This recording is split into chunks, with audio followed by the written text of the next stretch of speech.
আজ আমরা চলে এলাম চায়নাতে। আসসালামু আলাইকুম, কেমন আছো সবাই? আশা করছি সবাই খুব ভালো আছো। না, এই চায়না সেই চায়না নয়, আমরা এসেছি একটা চায়না টাউন রেস্টুরেন্টে। আর এই চায়না টাউন খুঁজতে খুঁজতে আমরা পৌঁছে গেলাম লালগোলাতে। তবে আমি একা নই, আমার সাথে রয়েছে মাসুদ, ভাবি, আমার ছোট ভাই মানে মাসির ছেলে নবাব।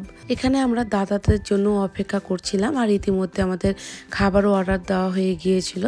এখানে দেখো স্ন্যাক্স একটা অর্ডার করেছিলাম। খাবারটা খেতে খেতে এখানে আমরা লুডো খেলছিলাম সবাই মিলে, ভাবি, নবাব, দাদা, মাসুদ সবাই মিলে এখানে খেলছিলাম।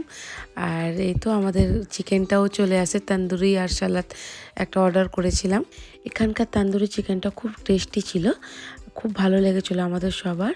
আর খাওয়া শেষে তো আমরা সবাই মিলে বেরিয়ে পড়ি। আর হ্যাঁ, তোমাদের যদি আমাদের এই ভিডিওগুলো ভালো লেগে থাকে তো অবশ্যই লাইক, শেয়ার অ্যান্ড কমেন্ট করো। সকলকে ধন্যবাদ।